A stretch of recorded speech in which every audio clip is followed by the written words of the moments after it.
हाय, good morning बच्चों। आज जो है हम 11 का जो जनरल ऑर्गेनिक केमिस्ट्री है, basic principles of organic chemistry है, वो चैप्टर डिस्कस करने वाले हैं। ओके। और इसके एज यूजुअल मैंने कल जो बोला था आपको कि इसके हम डायरेक्टली पीवाईक्यूज देखने वाले हैं। ओके। तो सबसे पहला जो ये है, देखो, पहला क्वेश्चन है number of electrophilic centre in the given compound is. मतलब इस कंपाउंड में अपने को इलेक्ट्रोफिलिक सेंटर कितने हैं, ये अपने को ढूंढने हैं। ओके। इलेक्ट्रोफिलिक सेंटर मतलब क्या होते हैं? इलेक्ट्रॉन डिफिशिएंट सेंटर होते हैं। क्या होते हैं? इलेक्ट्रॉन डिफिशिएंट सेंटर होते हैं। और अगर इलेक्ट्रॉन डिफिशिएंट सेंटर अगर हम लेते हैं यहाँ पे, ओके, तो ये कितने हैं ये हमको पूछा है। क्या ये कितने हैं ये हमको पूछा है? तो सबसे पहले जो इलेक्ट्रॉन डिफिशिएंट है, क्या इलेक्ट्रॉन डिफिशिएंट है, वो बेसिकली यहाँ पे क्या होते हैं? सबसे पहले जो सीओ है, क्या जो सीओ है वो वहां पे क्या होता है? इलेक्ट्रॉन डिफिशिएंट होता है। इसके अलावा सीएन अगर हम लेते हैं तो वो भी वहां पे क्या होता है? इलेक्ट्रॉन डिफिशिएंट होता है। मतलब सबसे पहला जो सेंटर है, पहला सेंटर कौन सा है? That's the this one. Okay. ये अगर हम लेते हैं तो ये इलेक्ट्रोफिलिक नेचर का है। इसके अलावा जो सी ट्रिपल बॉन्ड एन जो होता है, ओके, उसमें जो कार्बन है वो भी वहां पे इलेक्ट्रोफिलिक होता है। ओके। इसके मतलब ये दो सेंटर हो गए। अब देखो, ये जो क्या बोलते हैं, ये जो कार्बन है, it is in resonance with this double bond. मतलब अगेन ये कार्बन जो होगा, ये कार्बन अगेन क्या होगा? इलेक्ट्रोफिलिक होगा। क्या होगा? इलेक्ट्रोफिलिक होगा। और अगर ऐसा है तो total it contains 3 centres. Okay. क्या 3 सेंटर्स वहां पे होते हैं? और देखो, सबसे पहले सीओ अगर हम लेते हैं तो कार्बन डबल बॉन्ड ऑक्सीजन यहाँ पे क्यों होता है? Because of the oxygen is more electronegative. इसकी वजह से ये यहाँ पे पार्शियली निगेटिव बन जाता है और ये यहाँ पे पार्शियली पॉजिटिव बन जाता है। ओके। वैसे सेम कंडीशन यहाँ पे होता है। नाइट्रोजन पार्शियली निगेटिव एंड ये होता है पार्शियली पॉजिटिव। ओके। और अगर ऐसा है तो ये जो टोटल 3 सेंटर्स है, ये कैसे है? इलेक्ट्रोफिलिक सेंटर्स है। मतलब इसका आंसर कितना है? That's the 3 is the correct answer. Okay. उसके बाद में नेक्स्ट जो है, क्लियर है? Yes, in doubt?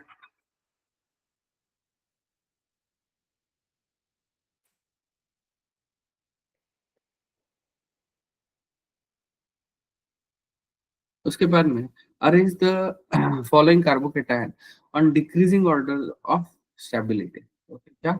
On decreasing order of stability. तो यहाँ पे देखो, जो चार्ज एंड ऑक्सीजन जो है, ऑक्सीजन कैसा है यहाँ पे? Oxygen is a more electronegative element. या यहाँ पे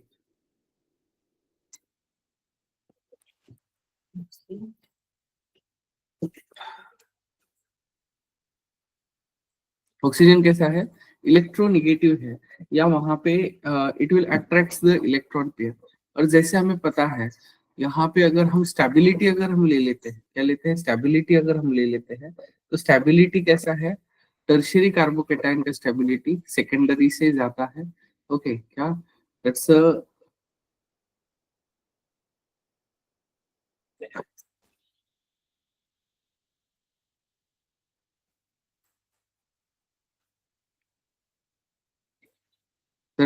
tertiary greater than secondary greater than primary. Okay. तो this is the stability order of an carbocation. और अगर ये स्टेबिलिटी का ऑर्डर है कार्बोकेटायन का, ओके, तो यहाँ पे सबसे अपने को डिक्रीजिंग ऑर्डर बोला है। क्या बोला है? डिक्रीजिंग ऑर्डर बोला है। और अगर डिक्रीजिंग ऑर्डर बोला है, ओके,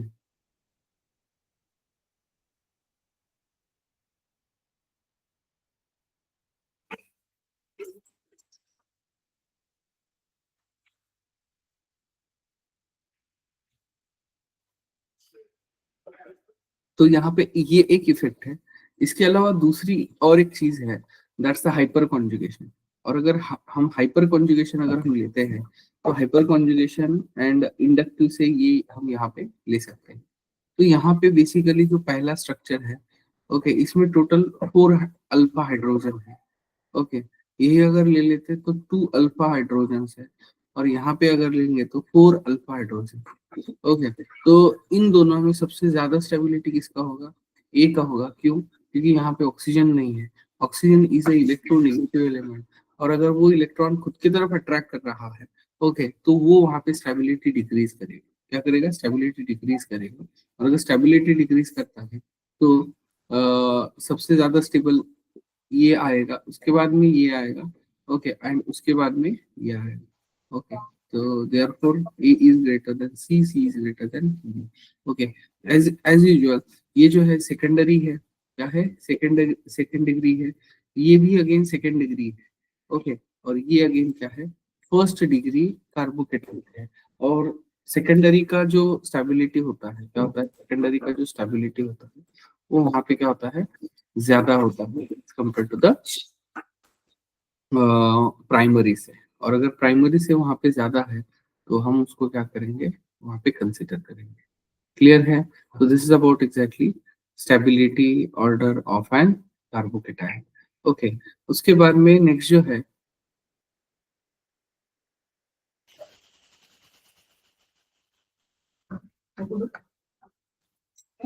हम्म,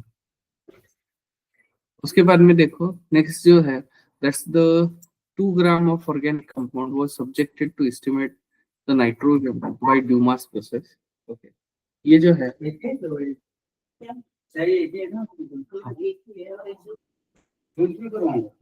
हाँ,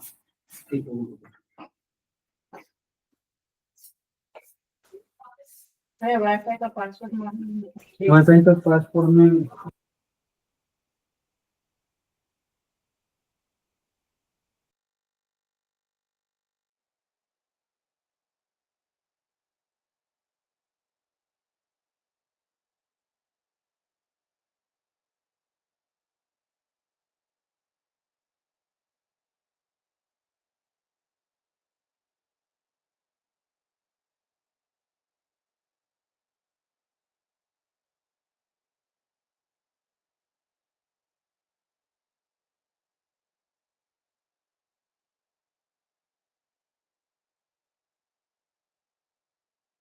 ओके, तो ये जो है दैट्स द क्वांटिटेटिव एनालिसिस का प्रॉब्लम है। और यहाँ पे जो परसेंटेज ऑफ नाइट्रोजन है वो हमें फाइंड आउट करना है। और अगर परसेंटेज ऑफ नाइट्रोजन यहाँ पे फाइंड आउट करना है तो mass of nitrogen evolve is equal to क्या होता है? जो भी हमारा ऑर्गेनिक कंपाउंड है, क्या जो भी हमारा ऑर्गेनिक कंपाउंड है, वो ऑर्गेनिक कंपाउंड मतलब जो भी वॉल्यूम है, ओके, क्या वॉल्यूम इनटू 100 डिवाइडेड बाई 0.2, मतलब परसेंटेज ऑफ नाइट्रोजन हम क्या लेंगे? That's the percentage of nitrogen अगर हमें यहाँ पे लेना है। ओके, तो सबसे पहले 0.2 है। ओके, इसके अलावा 22.4 यहाँ पे वॉल्यूम जो है वो इवॉल्व हो रहा है, और परसेंटेज ऑफ नाइट्रोजन यहाँ पे पूछा है। और अगर ऐसा है तो यहाँ पे हम क्या लेते हैं? Will take a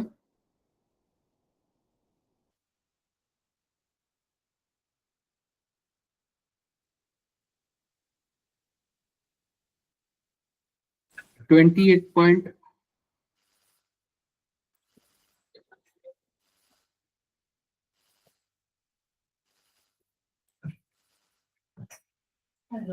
28 into 10 to the power minus 3।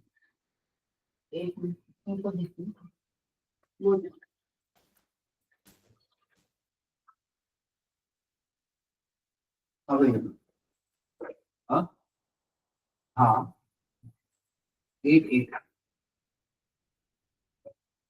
हाँ हाँ हाँ,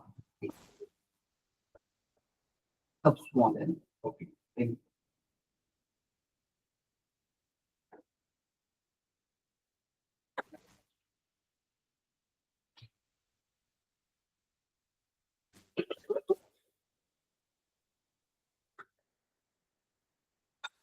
ओके, तो 28 into 10 to the power -3 divided by 0.2, तो ये कितना आ जाएगा? 0.2 मतलब क्या होता है? 1/5। 5 होता है, ओके। और अगर 1/5 ले लेते हैं तो ये कितना हो जाएगा, या अगर ये लेंगे तो देखो 28 multiplied by 10 divided by 2, okay, multiplied by 10⁻³ okay, और इंटू 100 है परसेंटेज वाला, ओके। तो इसको अगर आप सॉल्व करते हो तो यू विल गेट द 14, क्या मतलब यहाँ पे 14% यहाँ पे आता है, क्या 14% आता है, दैट्स आवर आंसर। ओके, ये जो है वो क्वांटिटेटिव एनालिसिस वाले प्रॉब्लम्स है, ये आपको डायरेक्टली यहाँ पे एज इट इज पूछे जाते हैं, क्या एज इट इज पूछे जाते हैं।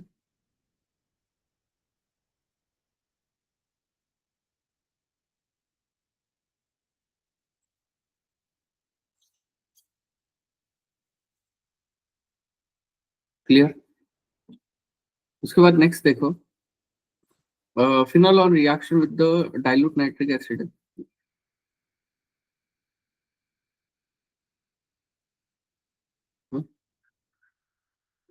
क्या रिलेट कर रखते हैं। फिनॉल जो है यहाँ पे हमने क्या किया है,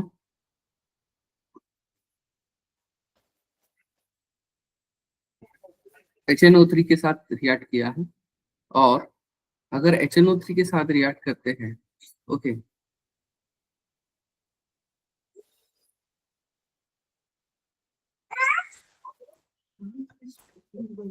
तो इट विल यूज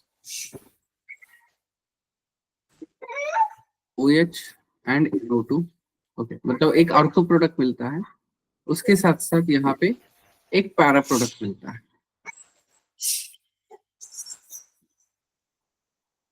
ओके। तो यहाँ पे हमेशा पैरा का जो बॉइलिंग पॉइंट होता है it is higher than ortho, because because यहाँ पे क्या होता है, it will shows the intermolecular hydrogen bond, क्या, और अगर इंटरमोलिकुलर हाइड्रोजन बॉन्डिंग वो शो करता है, ओके, तो वो वहां पे हायर बॉइलिंग पॉइंट्स वहां पे शो करता है, और अगर हायर बॉइलिंग पॉइंट शो करेगा तो उस केस में हम क्या करते हैं, उसके लिए वहां पे ये जो स्टीम डिस्टिलेशन है, ये स्टीम डिस्टिलेशन यहाँ पे क्या करते हैं, यहाँ पे इस्तेमाल करते हैं, और ये जो स्टीम डिस्टिलेशन है इसके थ्रू हम क्या कर सकते हैं, जो भी हाइयर बॉइलिंग पॉइंट वाले सब्सटेंसेस हैं यहाँ पे ऑर्थो और पैरा को वहां पे सेपरेट कर सकते हैं, ओके। तो that's the steam distillation is the, okay. उसके बाद में अगेन ये थ्योरेटिकल क्वेश्चन है, ओके। उसके बाद में which of the following structures, which one is having a staggered conformation with the maximum dihedral angle, क्या अपने को मैक्सिमम डायहेड्रल एंगल पूछा है, ओके। और स्टैगर्ड मतलब क्या होता है, स्टैगर्ड मतलब जो भी क्या बोलते हैं, जो सेम ग्रुप है उनके बीच में जो एंगल, या वो जो है वो एक दूसरे के क्या होनी चाहिए, अपोजिट होनी चाहिए, ओके। और डायहेड्रल एंगल मतलब क्या होता है, वही सेम ग्रुप के बीच में क्या एंगल है वो हमारा डायहेड्रल एंगल है। तो जैसे कि अगर हम यहाँ पे देखते हैं, क्या यहाँ पे देखते हैं, तो हाँ, CH3 ग्रुप दोनों एडजेसेंट साइड में है, तो इनके बीच में अगर आप एंगल अगर लोगे तो सिर्फ 60 डिग्री का एंगल है, ओके। वही अगर ये लेते हो तो 120 का है, ओके। ये अगर थर्ड वाला ऑप्शन अगर हम ले लेते हैं, ओके, तो एंगल जो है वो 180 डिग्री का है, एंड डी वाला ऑप्शन अगर ले ले तो दे आर ओवरलैपिंग, मतलब 0 डिग्री का, क्या क्या 0 डिग्री का है, और अगर 0 डिग्री का है, क्या 0 डिग्री का है, तो हम उसको क्या करते हैं, वहां पे एज इट इज कंसिडर करेंगे, okay.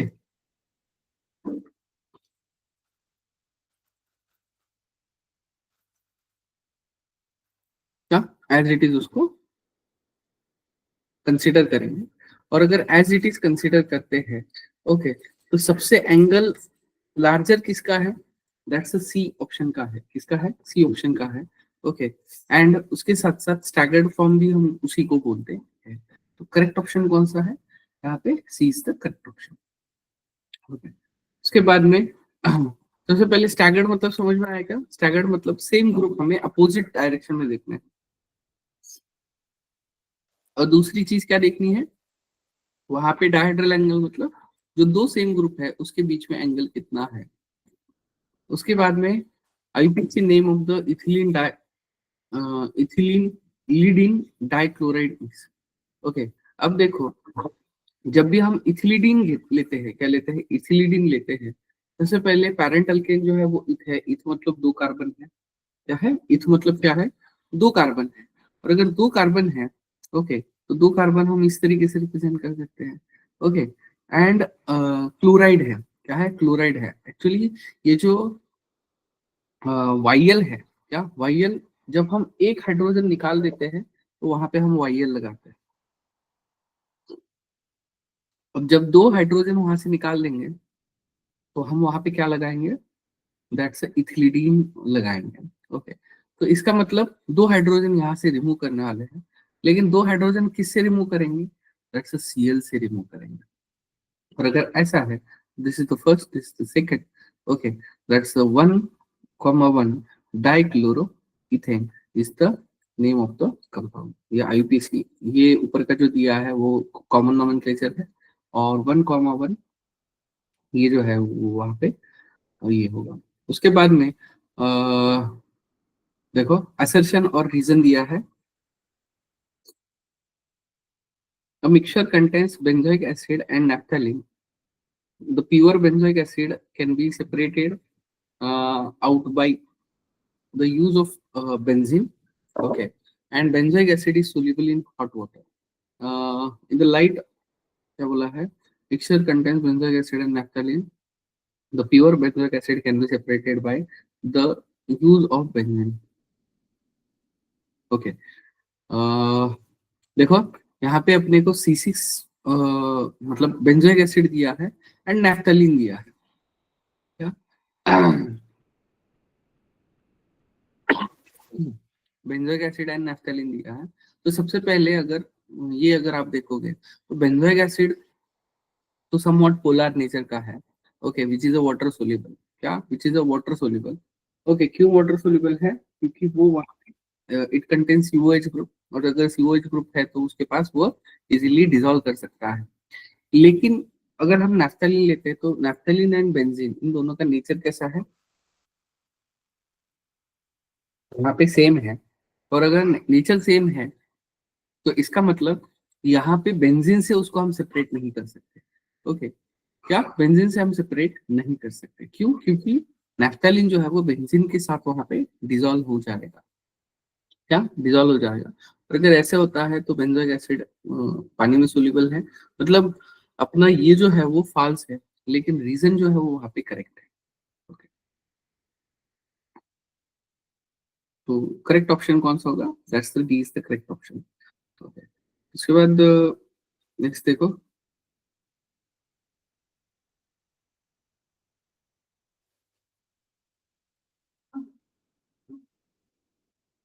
Lassigian test. When the nitrogen and sulfur,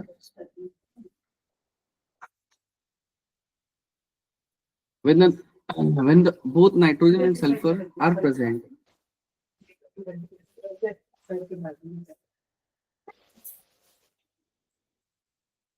when both nitrogen and sulfur are present in an organic compound, sodium thiocyanate is formed.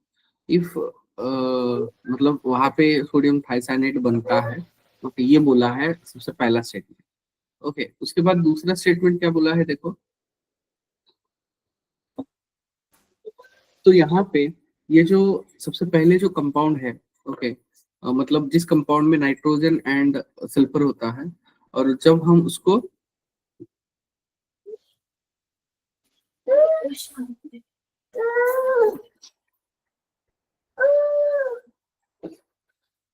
और जब हम उसको सोडियम के साथ रिएक्ट करते हैं तो it will form sodium thiocyanate. Is the correct option या is the correct statement. Okay, उसके बाद में if both nitrogen and sulfur are present in an organic compound, then excess of sodium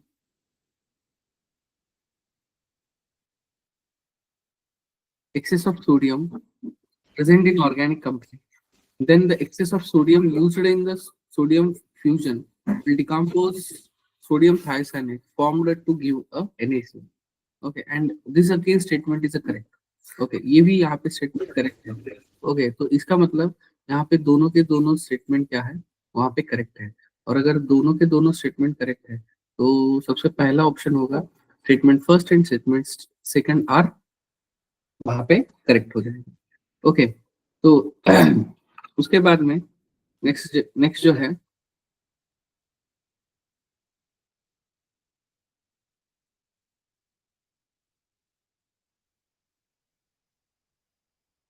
compound P on nitration with dilute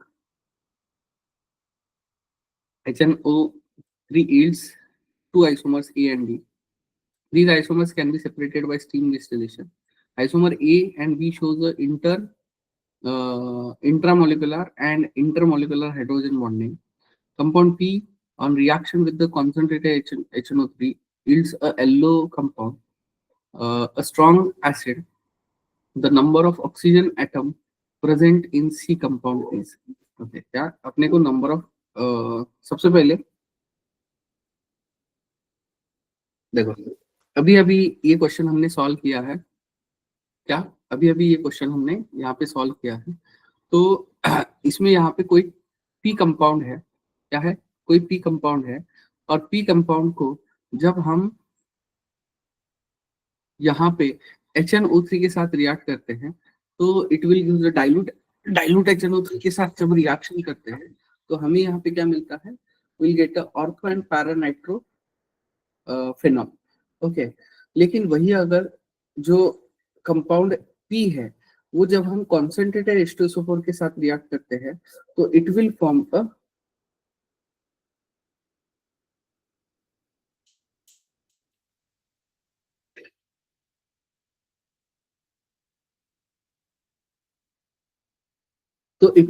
a picric acid. Okay, और ये जो picric acid होता है वो क्या होता है, येलो कलर का होता है. क्या होता है? येलो कलर का होता है. ओके, मतलब OH. Okay, and NO2 NO2. Okay, तीन नाइट्रो ग्रुप NO2 ग्रुप वहां पे क्या हो जाते हैं, अटैच हो जाते हैं. और अगर अटैच होते हैं तो यहाँ पे अपने को ये पूछा है कि यहाँ पे कितने ऑक्सीजन वहां पे होंगे. क्या कितने ऑक्सीजन वहां पे होंगे? ओके, तो टोटल ऑक्सीजन कितने होंगे यहाँ पे?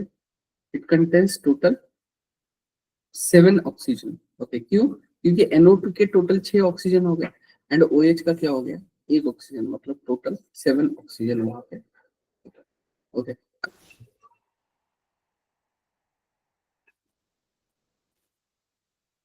उसके बाद में correct order of nucleophilicity is. Okay, अब यहाँ पे न्यूक्लियोफिलिसिटी पूछा है. न्यूक्लियोफिलिसिटी मतलब क्या होता है यहाँ पे, डोनेटिंग एबिलिटी. ओके, तो यहाँ पे सबसे पहले जो न्यूक्लियोफिलिसिटी है it is directly proportional to the electron density on donor atom. Okay, तो न्यूक्लियोफिलिक नेचर जो है directly proportional to the electron density कैसा है ऑन डोनर एटम. इसके अलावा सेकंड चीज जो है that's the size of donor atom in the gaseous state. And जो लास्ट है, okay, that's the electronegativity of an atom. क्या? इलेक्ट्रोनिगेटिविटी, लेकिन वो इनवर्सली प्रोपोर्शनल होता है.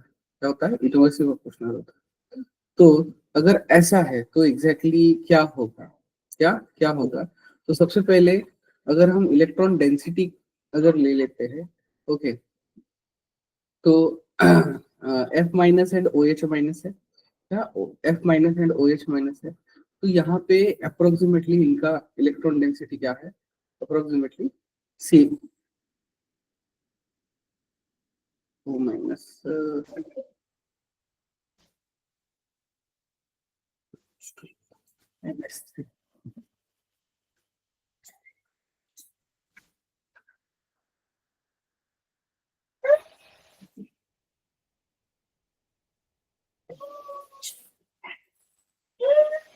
तो यहाँ पे जो करेक्ट ऑप्शन है that's NH2 minus and NH3।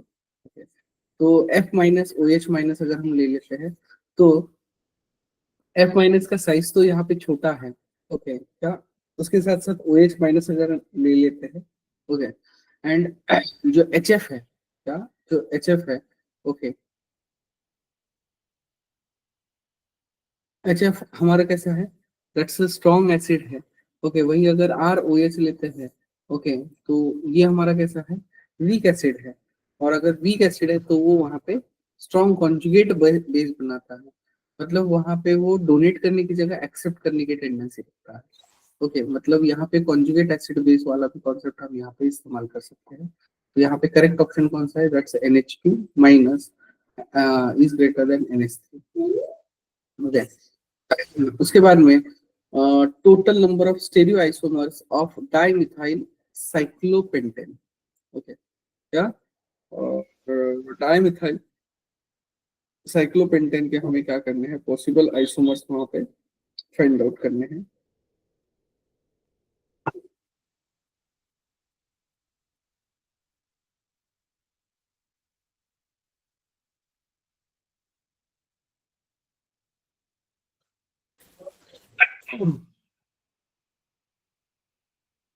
Okay, तो सबसे पॉसिबली अगर हम यहाँ पे देखते हैं, ओके, तो इसके टोटल 3 कंपाउंड यहाँ पे बन सकते हैं, या टोटल 3 कंपाउंड यहाँ पे बन सकते हैं। अभी अपने को यहाँ पे पोजीशंस नहीं दिया है, और अगर पोजीशन नहीं दिया है, ओके, तो हमें यहाँ पे पॉसिबल जितनी भी चीजें हैं यहाँ पे कंसिडर करनी पड़ती है। तो 2 मिथाइल ग्रुप के मैंने क्या कर दिया, सेम कार्बन को अटैच कर दिया। ओके, दूसरा जो आइसोमर ले लिया, यहाँ पे जो मिथाइल ग्रुप है उसका one first and second position रख दिया। ओके, एंड तीसरा जो आइसोमर ले लिया तो उसका हमने फर्स्ट एंड थर्ड ले लिया। क्या ले लिया, फर्स्ट एंड थर्ड ले लिया। अभी देखो ये तो यहाँ पे नहीं शो करेगा। ओके क्या, ये यहाँ पे स्टेरियो आइसोमेरिज्म नहीं शो करेगा। ओके, लेकिन जो सेकंड वाला है, सेकंड वाला यहाँ पे क्या करेगा, it will show the stereo isomerism. Okay, वो वहाँ पे स्टेरियो आइसोमेरिज्म वहाँ पे शो करेगा। ओके, क्यों, क्योंकि एक तो यहाँ पे जो पहला वाला है ना, पहले वाले में एक तो कायरल कार्बन नहीं है। ओके, इसके अलावा जो सिमेट्री है वो सिमेट्रिक नेचर वाला है। ओके, तो यहाँ पे अगर हम ये ले लेते हैं, ओके, तो सबसे पहले देखो ये जो है, ये सबसे पहले यहाँ पे क्या शो करेगा, it will shows like this. Okay, मतलब यहाँ पे अबो साइड में CH3 होगा, और जो दूसरा CH3 वो भी क्या होगा, अबो साइड में होगा। और अगर ऐसा है, ओके, अब इसको आपने आपने दोनों को भी बिलो साइड में डाल दिया। ओके, बिलो साइड में डाल दिया तो भी क्या होगा, आइडेंटिकल होगा। ओके, मतलब ये एक आइसोमर हो गया। वही अगर दूसरा अगर हम ले लेते हैं, ओके, दूसरे में क्या होगा, ओके, एक अबो में होगा और एक बिलो में होगा। ओके, वैसे हम इसका उल्टा बना सकते हैं, मतलब इसका इनैंशोमर बना सकते हैं। मतलब ये एक हो गया, इसके दो हो गए, क्या, दो हो गए। ओके, इसके बाद में, इसके बाद में ये अगर हम ले लेते हैं तो इसके भी सेम ऐसे ही होंगे, सेम ऐसे होंगे। मतलब देखो, जैसे मैंने ये फर्स्ट वाला बताया ना, इसके लिए सेकंड टाइप का बताता हूँ।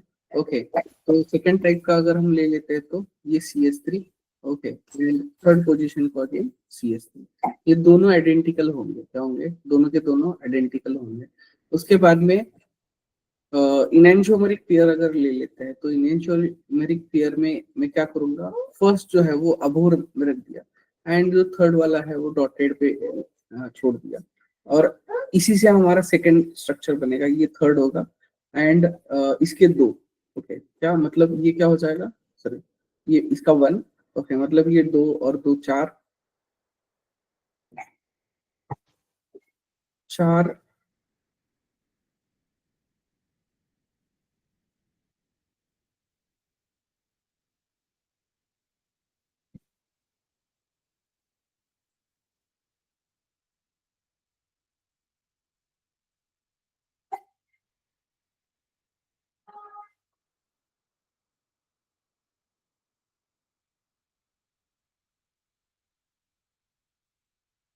टोटल कितने हो रहे हैं?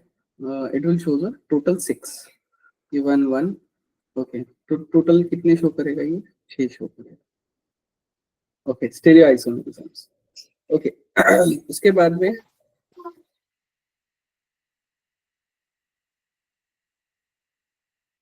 नेक्स्ट जो है, that's the which of the following is the most stable, okay. अब देखो यहाँ पे पॉजिटिव एंड ये है, मतलब ये रेजोनेंस से शो करेगा, ओके। उसके बाद में ये जो है लोन पेयर, अगेन ये भी यहाँ पे रेजोनेंस शो करता है, ओके। ये जो पेंटा, ये जो है ये भी अगेन यहाँ पे रेजोनेंस शो करता है, और ये यहाँ पे रेजोनेंस नहीं शो करता, मतलब इसमें से जो डी ऑप्शन है ये यहाँ पे कट जाएगा, ओके। अब सवाल है इन तीनों में से एग्जैक्टली कौन सा यहाँ पे ज्यादा से ज्यादा स्टेबिलिटी शो करेगा। तो देखो अब ये साइक्लिक स्ट्रक्चर है, साइक्लिक स्ट्रक्चर है, तो हम यहाँ पे क्या करते हैं, यहाँ पे इनका एरोमेटिसिटी चेक करते हैं। क्या करते हैं? एरोमेटिसिटी चेक करते हैं, और जो एरोमेटिक होगा वो ज्यादा सबसे ज्यादा स्टेबल होगा। क्या होगा? सबसे ज्यादा स्टेबल होगा, ओके। तो यहाँ पे जैसे हमें पता है, अगर इसके पाई इलेक्ट्रॉन्स निकालेंगे तो यहाँ पे 2 पाई इलेक्ट्रॉन्स होंगे। क्या होंगे? 2 पाई इलेक्ट्रॉन्स होंगे, ओके। वही अगर ये लेते हैं तो it contains 4 pi electrons, okay. And जो थर्ड ऑप्शन है, ओके, थर्ड ऑप्शन के भी यहाँ पे क्या होंगे? 4 पाई इलेक्ट्रॉन्स वहां पे होंगे। क्या होंगे? 4 पाई इलेक्ट्रॉन्स होंगे। और अगर 4 पाई इलेक्ट्रॉन्स है, ओके, तो हमें पता है जो 4 पाई 4 के मल्टीपल में होता है, they will show the anti aromatic nature, वो वहां पे एंटी एरोमेटिक नेचर शो करते हैं, ओके। एंड जो 2 प्लस 4 इसके मल्टीपल में होता है, मतलब 4 के मल्टीपल को छोड़ दिया हमने, ओके। तो 6 is not, 2 is not in the multiple of 4, okay. और अगर ऐसा है तो वो वहां पे क्या शो करता है? एरोमेटिक कैरेक्टर शो करता है। और अगर एरोमेटिक कैरेक्टर शो करेगा तो हमारा करेक्ट ऑप्शन कौन सा होगा? That's the A is the correct option. ये हमारा क्या होगा वहां पे? Correct, okay. उसके बाद में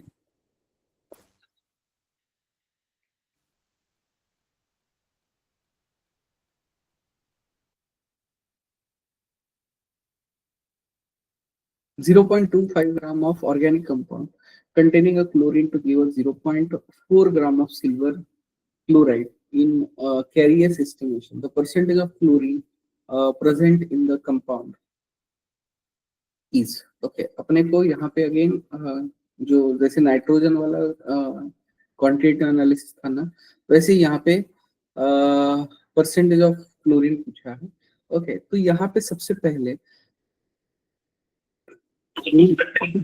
देखो, किसी का भी अगर लेना है, अभी देखो जो क्लोरीन है वो वहां पे सॉलिड बनाता है, ओके। तो परसेंटेज ऑफ क्लोरीन या परसेंटेज ऑफ एलिमेंट का अगर हमें फॉर्मूला लेना है, तो एटॉमिक मास ऑफ एलिमेंट, ये किसका लेना है? एलिमेंट का लेना है, okay. Divided by molecular mass of compound multiplied by weight of compound divided by weight of, sorry, weight of element, मतलब उस एलिमेंट का कितना मास है,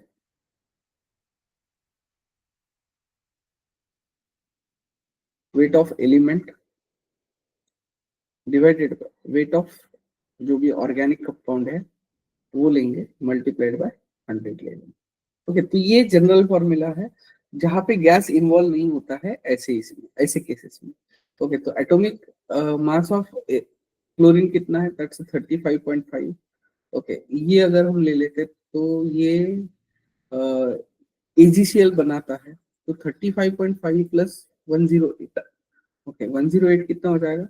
143.5, okay. Multiplied weight of element कितना दिया है अपने को?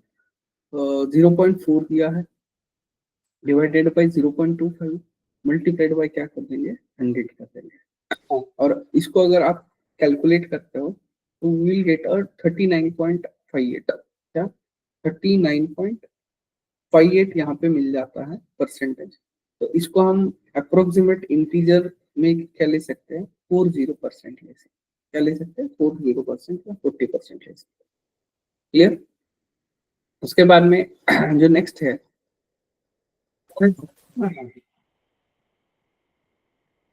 Which of the following technique is not used to spot components of the mixture separated on the TLC? यहाँ पे कौन सा मेथड यहाँ पे हम इस्तेमाल नहीं करते हैं? ओके, तो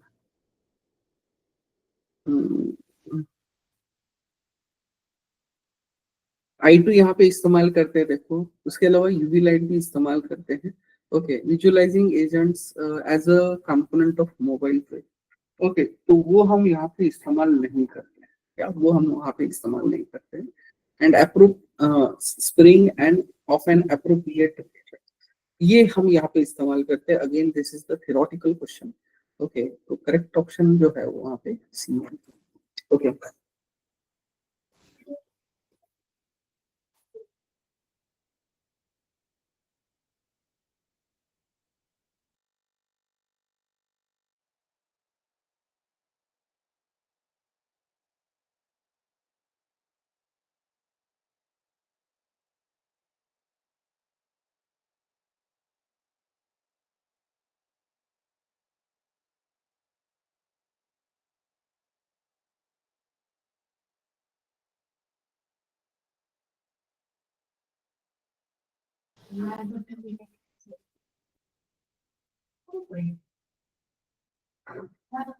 ओके, उसके बाद which of the following structures are aromatic in nature. Okay, again यहाँ पे एरोमेटिक अपने पे पूछा है। ओके, और अगर एरोमेटिक पूछा है तो सबसे पहले देखो, अगेन ये जो सिस्टम है वो 6 इलेक्ट्रॉन का सिस्टम है। ये अगेन 8 इलेक्ट्रॉन का सिस्टम है। क्या 8 इलेक्ट्रॉन का सिस्टम है? ये भी अगेन 8 इलेक्ट्रॉन का सिस्टम है। ओके, एंड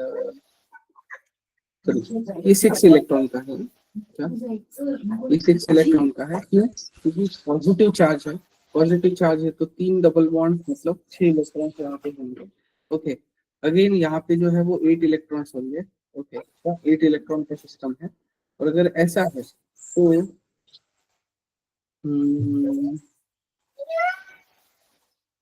अगेन मैंने अभी अभी आपको बोला कि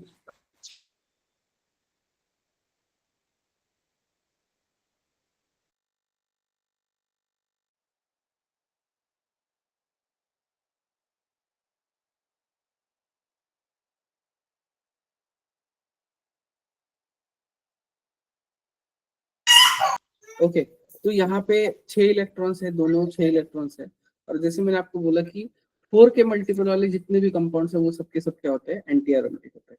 और जो उनको छोड़ के है, मतलब अभी ये 6 4 के मल्टीपल में नहीं है, और अगर 4 के मल्टीपल में नहीं है तो that's A and B is the correct option. तो therefore only A and B is the correct option. Okay, उसके बाद में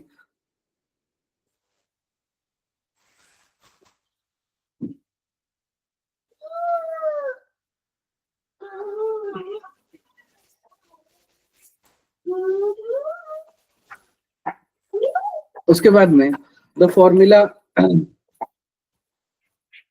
of the purple colored form in the Lassesian test for sulfur using sodium nitrochloride is। Okay, यहाँ पे exactly कौन सा complex या कौन सा कलर वो शो करता है, या मतलब जो पर्पल कलर का कॉम्प्लेक्स है, ओके वो एग्जैक्टली कौन सा होता है? तो यहाँ पे जो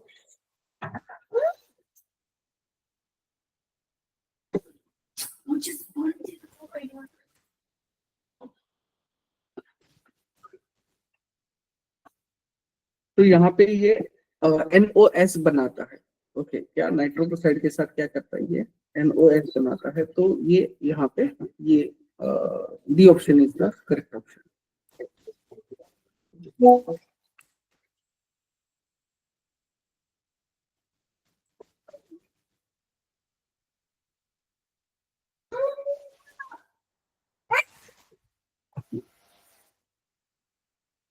अगेन ये परसेंटेज ऑफ ब्रोमीन वाला है, सेम टाइप से आपको सॉल्व करना है, ये आप सॉल्व कर सकते हो। इसके बाद में ये आईपीसी नोमेनक्लेचर वाला, जैसे मैंने आपको बोला था कि आईपीसी नोमेनक्लेचर अगेन इंपॉर्टेंट है। तो यहाँ पे हमारा देखो टोटल 3 फंक्शनल ग्रुप्स है, सॉरी 2 फंक्शनल ग्रुप है। ओके, उसके साथ साथ एक डबल बॉन्ड है। इसके अलावा 3 सब्स्टिट्यूएंट है। क्या है? 3 सब्स्टिट्यूएंट है।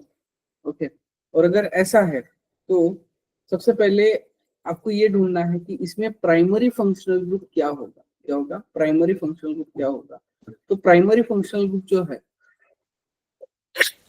दैट्स द, हमारे प्रायोरिटी के हिसाब से वहां पे क्या होगा, अल्डिहाइड है, क्या होगा, अल्डिहाइड होगा। और अगर अल्डिहाइड है तो यहाँ पे इसका जो नंबरिंग हम करेंगे, ओके, तो वो अल्डिहाइड को कंसिडर करके करेंगे। तो ये होगा फर्स्ट, ये होगा सेकंड, ये होगा थर्ड, ये होगा फोर्थ, ये होगा फिफ्थ, ये होगा सिक्स, और ये होगा सेवेंथ। ओके, क्या, सेवन। ओके, मतलब अपना ये 7 कार्बन का लॉन्गेस्ट चेन होगा, क्या होगा, 7 कार्बन का लॉन्गेस्ट चेन होगा। अगेन ये जो कार्बन है 7th वाला कार्बन, ये हमें लेना है, क्या लेना है। तो यहाँ पे क्या हो जाएगा देखो, तो 4 मिथाइल, ओके, ये सब्स्टिट्यूएंट है। इसके अलावा 6 नाइट्रो, थर्ड पोजीशन पे ऑक्सो है, ओके, 7 कार्बन है इसलिए हेप्ट, एंड फोर्थ पोजीशन में डबल बॉन्ड है एंड इनाल। ओके, तो C is the correct option, क्या, C is the correct option. Okay, मतलब जो सी हमारा ऑप्शन है वो वहां पे करेक्ट है।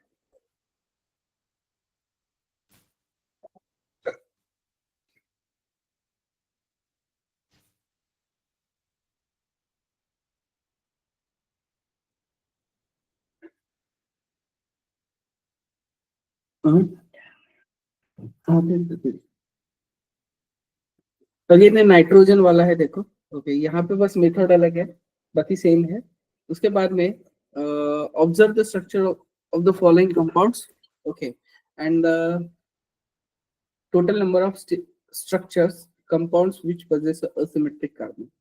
असिमेट्रिक कार्बन वाले अपने को यहाँ पे स्ट्रक्चर ढूंढने हैं। ओके, तो सबसे पहले इसमें अगर हम ले लेते तो ये असिमेट्रिक वाला कार्बन, ओके, इसमें एक भी नहीं है। ओके, वही अगर ये ले लेते तो ये असिमेट्रिक वाला है। ओके, इसमें भी अगेन एक भी नहीं है। ओके, लेकिन इसमें इसमें है देखो। ओके, जैसे कि ये असिमेट्रिक ले सकते हो आप। ओके, ये जो है वो भी असिमेट्रिक ले सकते हो, क्या, असिमेट्रिक ले सकते हो। इसके अलावा जो ऊपर का है, क्या, जो ऊपर का है, ओके, ये भी यहाँ पे असिमेट्रिक हम ले सकते हैं। तो टोटल देयर आर 3 स्ट्रक्चर्स, यहाँ पे क्या है, 3 स्ट्रक्चर्स है जिनके पास असिमेट्रिक कार्बन वहाँ पे प्रेजेंट है। तो this is about exactly the DOC। इसके अलावा कुछ क्वेश्चंस में ड्राइव के ऊपर अपलोड कर दूंगा, आपके पास जिसका लिंक है। ओके, तो remain will discuss in the next.